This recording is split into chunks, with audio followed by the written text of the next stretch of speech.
I say you can keep your Formula One with its semi-self-driving billion-dollar cars driving on bowling green smooth asphalt.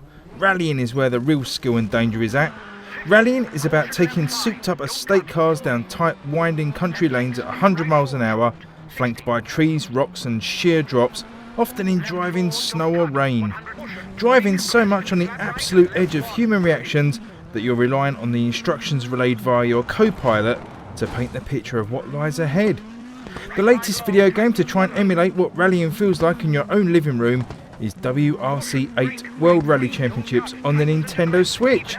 So let's find out if it succeeds in leaving skid marks in your undercrackers, or if it's a lazy Sunday morning drive. WRC8 brings an air of authenticity to the Switch, with 50 cars from the junior WRC series right through to the big WRC series. There are 14 rallies from across the world, and that amounts to over 100 stages, plus all the real world drivers of course. All of this is great, and if you're a rally fan and follow the series in real life, you'll be in 7th heaven.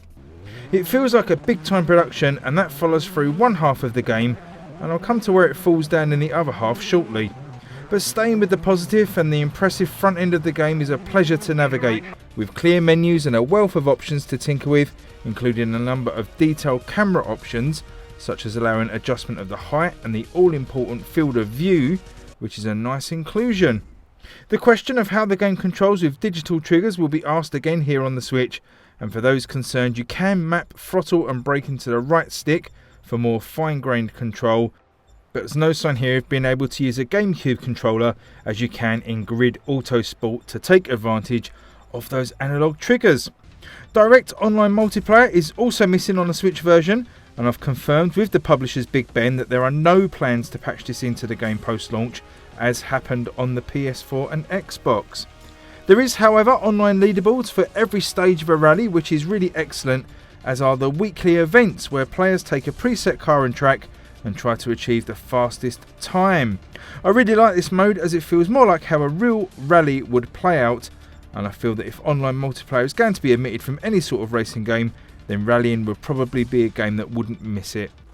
The excellent presentation follows through into the game's main career mode, as you're given full reign over an isometric headquarters that represent different departments of the team. Okay, whilst not the most incredible graphics in the world, it's nice to see a developer try something different in a racing game, and I enjoyed this aspect of managing my rally team. As you work through your career, you amass skill points that can be spent in your HQ on upgrades and new staff, and managing your staff members becomes a crucial element of the week-to-week tasks you'll need to undertake each season. So far so good then. Once you leave the confines of your headquarters and get behind the wheel, things begin to fall apart somewhat on the Nintendo Switch version, and this is where you'll have to decide if you're happy to sacrifice graphical fidelity in return for a solid racing experience. Because this is one ugly ass game with one saving grace. Into flat right, bumpy, 50. First the good, WRC8 on the Switch runs at a cracking pace and is edge of the seat stuff. A near consistent 30 frames per second shift the claustrophobic tracks past at breakneck speed, and it will take every drop of concentration you have just to get through a stage unscathed. As I spoke about at the top of the review, you will need to rely on the calls of your co-pilot if you're going to stand any chance here, and that's how fast this game shifts. If you lose focus and miss the call of a turn, you're very likely to end up in a ditch or wrapped around a tree. The in-car view in particular feels doubly intense, as the obscured front windscreen often blocks a lot of what's coming up ahead, giving you fractions of a second to react to turns. So your best bet is to learn to trust your co-pilot very quickly. External cameras and even the bonnet camera are slightly easier drives due to the extra microseconds you gain from being able to see ahead and have some plan in place for negotiating the next bend. Controls are thankfully for the most part snappy and responsive, though the issue of digital triggers is still an issue on the Switch in racing games, and you feel it more than ever here, as navigating loose gravel, slippery mud and deadly ice needs the most careful of inputs, but this is an issue of the hardware and not necessarily WRC8. Unfortunately, the main issue I do have to level with WRC8 is to achieve that great sense of speed is the way it's had to dial back the graphic fidelity of the game to a point where it's seriously off-putting. The trackside textures are flat out embarrassing in places, where you can easily pick out literally large squares of blurred textures and roadside obstacles made out of less polygons than you can count on one hand. I will say the tracks are fairly detailed in terms of the number of objects, and the different looks across the varying terrains keep things interesting, but each environment is as guilty as the next in terms of its overall look. Using the cockpit view of a car reveals a shockingly low level of detail, from the jaggy steering wheel to the bland, untextured dashboards. If you want to see these cars at their best, then stick with an external camera, although even here the blurry and jagged logos do little to appease the eyes. Worst is to come when the new dynamic weather system comes into play. Rain effects are incredibly bad, with bright white lines falling from the sky representing the rain. From what I can tell, it hits your car and melts away, as it seems to have no effect whatsoever on the models of the car. You do have windscreen wipers, but there are no water effects at all, as I say, and driving through puddles similarly has no effect. Snow particles are similarly bad, and overall the weather and water effects in this game are just pretty terrible. There are some acceptable particle effects, with some nice smoke trailing behind you on dustier tracks, but I really can't give any of this a pass. On a more positive note, quite literally, the sound in game is decent enough. I particularly like the way the large meaty WRC cars crackle and pop like a large bowl of Rice Krispies, and that's very satisfying. Short, 30. Flat left, 30. And the co-pilot's instructions are clear, and coupled with some decent music on the front end, I can say the sound is a plus point here. Right 5, narrows into left 5, narrows. So in summary, WRC8 on the Nintendo Switch is a well presented game, packed with authentic content that fans of the series will lap up. As all rally games are, this is a very difficult and at times frustrating game to play, and would need many hours of concentrated practice to begin to improve your results. But it's also an immensely satisfying feeling when you put together a series of corners by following your co-pilot's prompts to a T.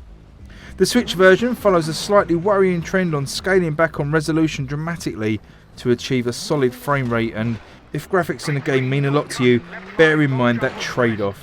For me, it's one just about worth making the sacrifice for, as I'd much rather enjoy a smooth and fast feeling in a racing game than a pretty game that suffers performance-wise. I do think Grid nailed this on the Switch though, by offering gamers a choice of looks versus performance, and it's slightly disappointing to see something like that was not employed here. Before I give you my final score, it should be noted that handheld performance is almost identical to docked, with no noticeable slowdown and the same blistering pace, with an albeit similarly ugly look, but it's bright and colourful in places and can pop off the little screen nicely at times. The trade-off of speed versus performance will be the main talking point of this game, I think, but given the scope of the project, I have to praise developers Kylotonn for producing another great Switch racing game. Of course, we'd all like 1080p visuals with 60 frames a second, but if you want that, then the Switch probably isn't the console for you.